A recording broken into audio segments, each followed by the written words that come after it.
On September 1st, I got an email from a guy named Michael Tamits. The email was ominously called Terminal Cancer. He wrote to me with a question. His primary question was, what should I do with the rest of my life? Especially considering the fact that he was going through an intense chemo, and if it didn't work out, he had about 6 months to live. Here's the email he wrote. I'll read it real quick. Hey Devin, don't know where to start with this. I'm a 23-year-old facing terminal cancer. I'm currently going through intense chemo and stem cell transplant, which if it doesn't work, I could be facing 6 months to live. My last cycle is the 3rd of September. Before this, I was a visual effects artist working in Montreal. I'm now back in Adelaide, Australia. I'm also a patron supporter and t-shirt buyer. I'm having a hard time facing my mortality. Yes, this chemo can go both ways, but the door leading to death is still there. How does one prepare for death at my age? Who do I see? Where should I go to visit? I just don't know. My dad has a plan on visiting each capital city for 3 days and eating like a king, cocktails and strippers. There's just so many things I wish I could have done. Work up the ranks as senior I was about to try to pronounce that. Visual effects compositor, being a father, owning a house, having a relationship lasting more than 3 months. It sucks. Hell, I was even looking forward to having a beer with you with my AIU t-shirt. I don't really know what questions to ask you, just thought I'd let some steam off my chest and get your words of wisdom. So in response to this, I did a video. The guy was in a bad spot and was just looking for some advice, as if I or anyone else knows what to say to that. It's an open-ended question, which is why I opened it up to the people. And for once in all of the time I've been on YouTube, the comments were very positive on the video, and people were reaching out to him, and he read every comment.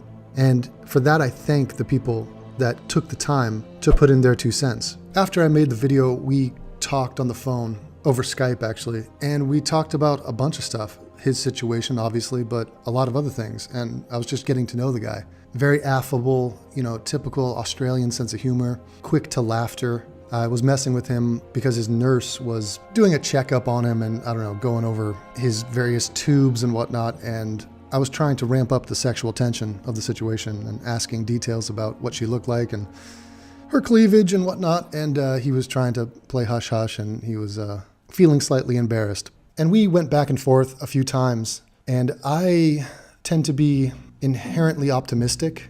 It's something that I've noticed living out in Europe, especially in Britain and Germany, is that Americans come across as hopeful.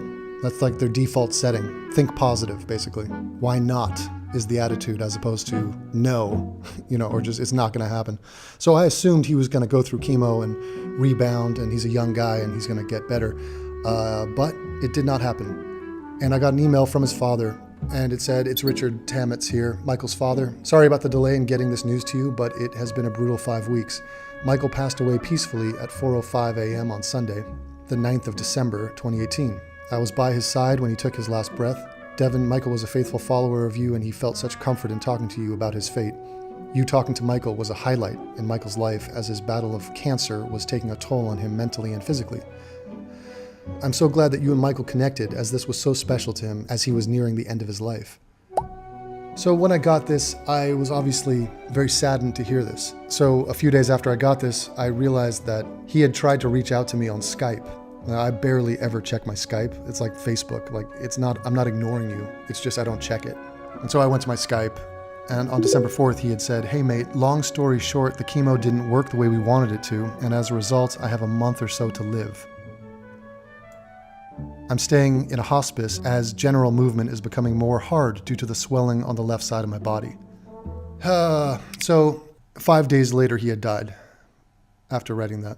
Now, for starters, I feel like a dick for not having seen that, but even if I had seen that, I don't know what I would have said. But whatever futility or panic I would have been in, being confronted by someone telling you that, like, oh shit, I'm going to die very soon and there's nothing that's going to stop that, it's not really the relevant issue. I mean, it would have been my issue, but his issue far surpasses my issue.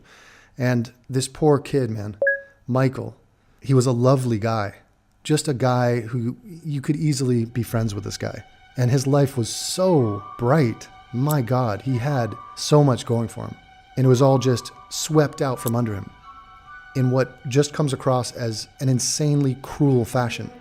And my heart goes out to his family, his father, Richard, and all the people in his immediate circle who loved him. Just an unthinkable pain for an irreplaceable person to be lost and to have to grapple with that, the aftermath of that. It's just the absolute worst thing imaginable, and yet it's the most inevitable thing. It is all of our fates. And for our own sanity, we don't like to focus on that or think about that. I think it comes across as a bit more thudding and blunt when you're an atheist. Because the loss is final, and there is no lingering delusion that, we're going to meet one day. You're just left with what you had. And Michael was a stud. The dude was brave. He faced this thing like Hitchens, basically. He contemplated his mortality, looked it straight in the face, and fought like hell. He just had the bad luck of the draw. And I don't know if from September to December, obviously, the guy's sitting there struggling with chemo and trying to push back against this disease. And so there's no way someone can perfectly milk out the best last 2 months of your life. Oh man, I mean, he wrote some thoughts about his life, which I'd like to read some of that to you, because I want to honor Michael. He was someone who watched my videos. He's someone who I considered a friend. And look, we met in the most fucked up of circumstances. And it's very weird, like, this is a guy who watches my videos, and I met him when he wanted advice on what to do about terminal cancer. But if we were raised in Australia together, we would have been buddies. If we worked in the same office, if we worked out at the same gym, no, then in that case I would have ignored him, like I ignore all men at a gym because I'm straight.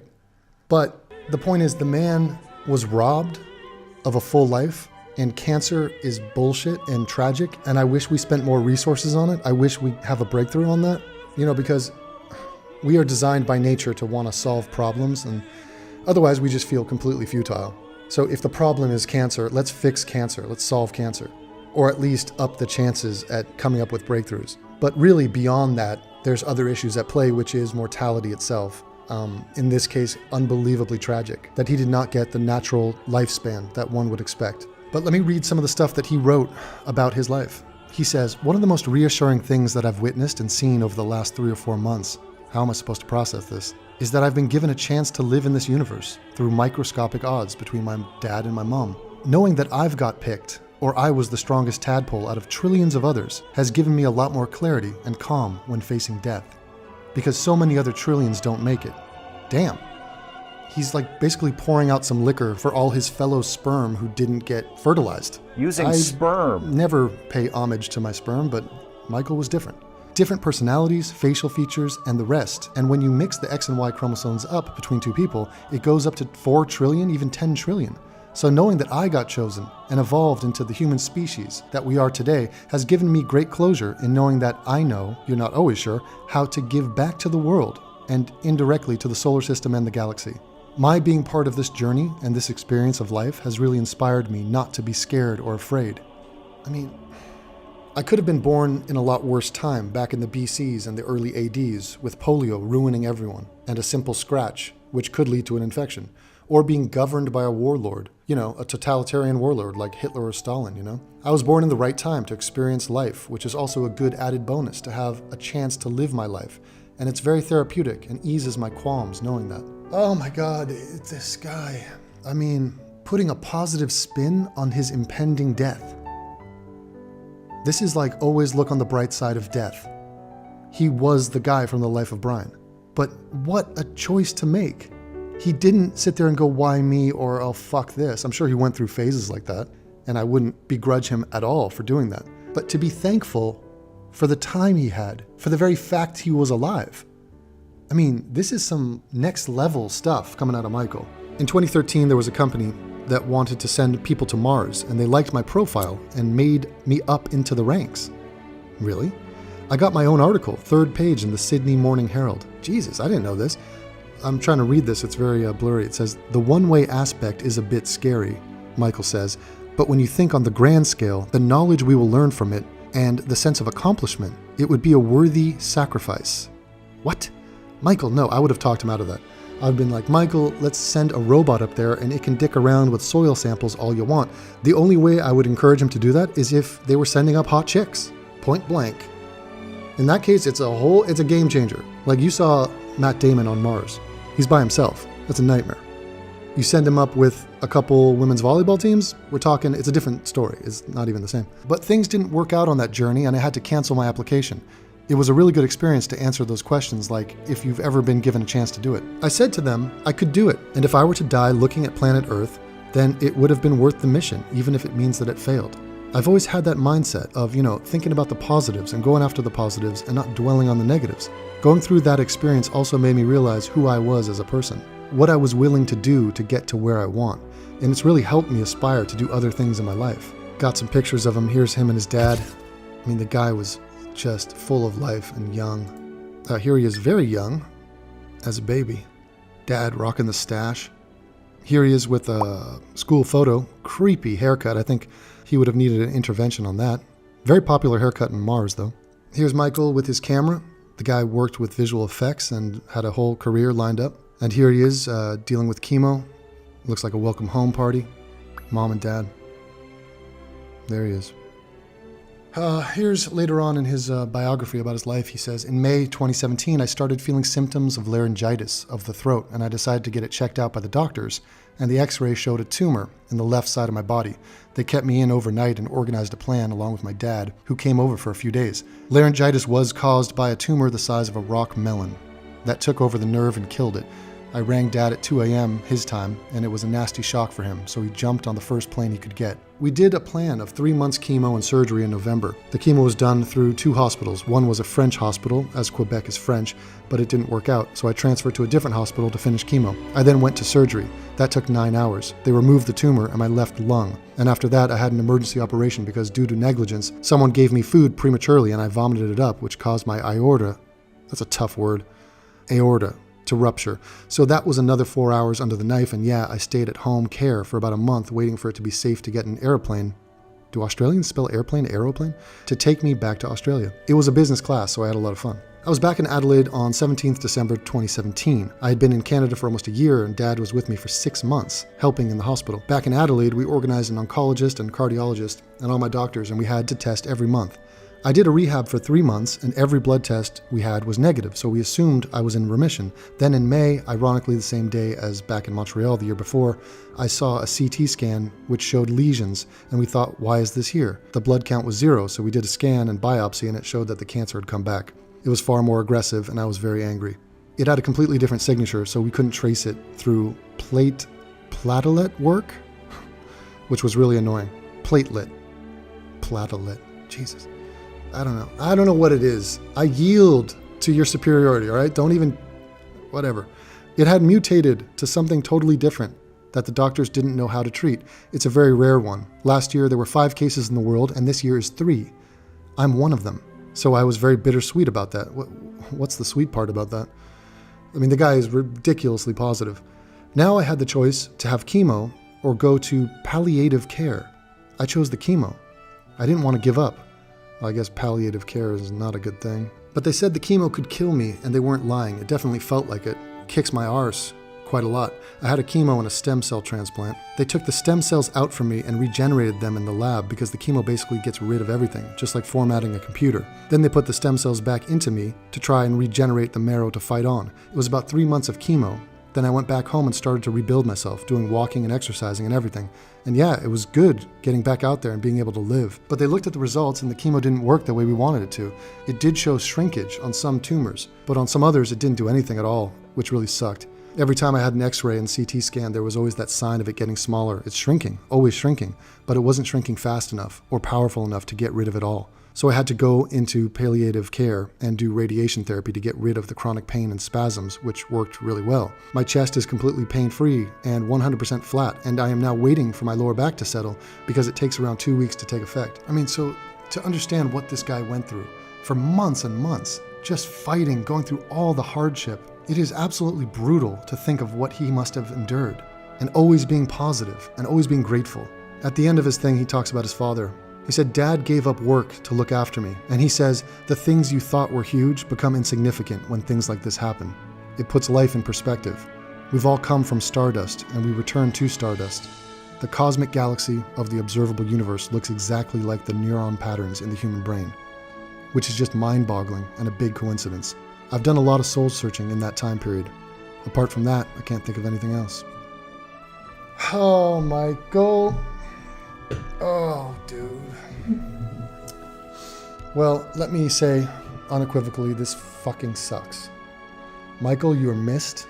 I'm sorry to see you go. I hate to hear this news. I will take a page from your book and focus on the fact that I knew you at all. Focus on the fact that we had a chance to meet each other and to have a friendship. I mean, maybe we're just greedy. We're all greedy. We want more. We want infinity. And it's a hard pill to swallow, to turn around and look at the past and say, no, at least I had this. It's not in our nature, at least not mine. But I want to thank everyone who reached out to Michael, because he did read all the comments from my last video. And I'm sure part of that helped him to not feel alone, as if the universe was conspiring against him, because it's very easy, I would imagine, to feel that way. I think we all realized that the questions Michael was asking about how to fulfill the remainder of his life are questions that we're all looking for the answers for. Not just Michael, not just when cancer puts you on the clock. And ultimately, there is no right answer for that, on how to live your life to the best of your ability. I mean, it is a crapshoot. How do you prioritize your time? How do you live your life in such a way that you're not going to have any regrets? That you're going to think, yeah, nailed it, did it correctly, made the best choices with the information I had at the time. It's impossible. This is a lifelong struggle for everyone, and people are failing and succeeding at this at different degrees. The one thing that we all do have, though, is the realization that we're all in the same situation, and we need other people. If it was just us, alone, against mortality, that's an episode of The Twilight Zone. That's hell. The fact that we're with everyone else means everything, because it's all we have. I mean, don't get me wrong. I'm all in favor. Cure cancer, extend life, get consciousness off the friggin' brain. Why are we attached to this meat sack? If anything like that can happen, I'm 100% for it. So let's not build the wall. Let's build San Junipero. Let's build cyber enhancement. Let's build something like that. Now, maybe that's just my sheer greed talking, because it is hopeful, it is fanciful, it is an American point of view. Why not? Let's go for it. In the meantime, we all have to deal with mortality, which is a crushing realization. Now, Michael had people he loved all the way to the end and beyond. His family, his friends, they were there for him. And that meant everything to him. I know it. It had to have.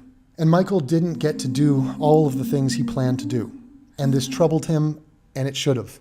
And this is the tragic element of it. But he did get to live, and he did have an impact. And I think that is one of the things we all struggle for, to leave a mark and to be noticed by other people. And this is why, when I watched the movie Avatar, it touches me that the theme of that film was the line, "I see you," and that all those blue aliens, that's what they would say to each other. Just a simple recognition, I see you. They want to say, look, I was here, I existed. This is why in the movie Mad Max, there's a beautiful sentiment. These dudes who were, crazy, would say, witness me, witness.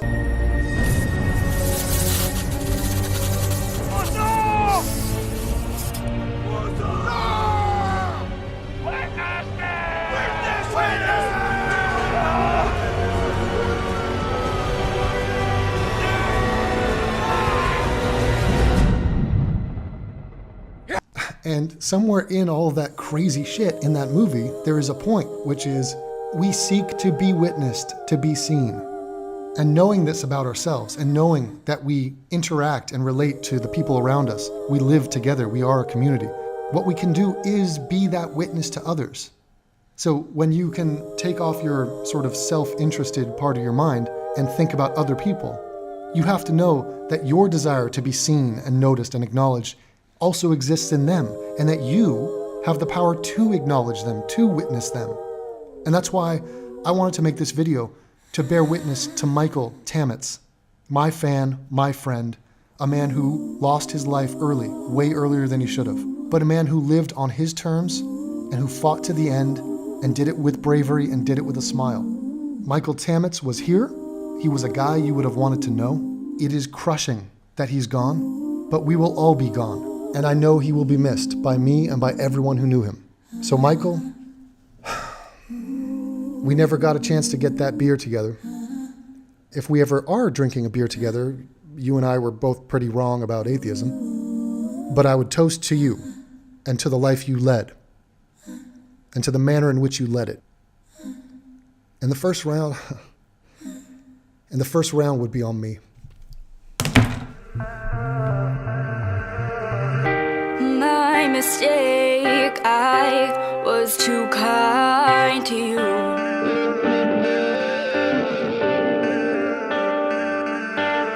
Still can't believe that this is what you want me to go through.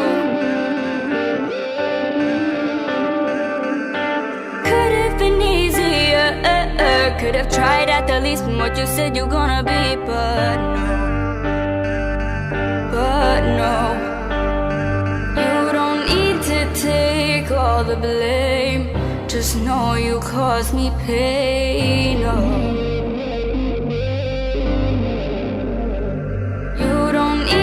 Take all the blame. Just know you caused me pain, oh.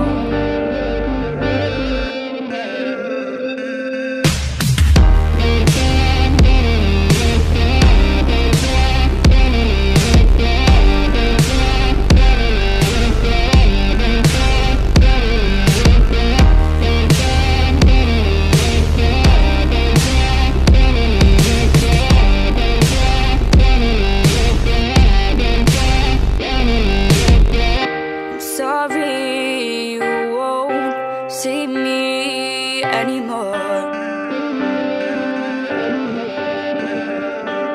I'll be gone and checked out before you walk through the door. It could have been easier, could have told me from the start you were known for breaking hearts, but no. But no, you don't need to take all the blame. Just know you caused me pain, oh. You don't need to take all the blame. Just know you caused me pain, oh.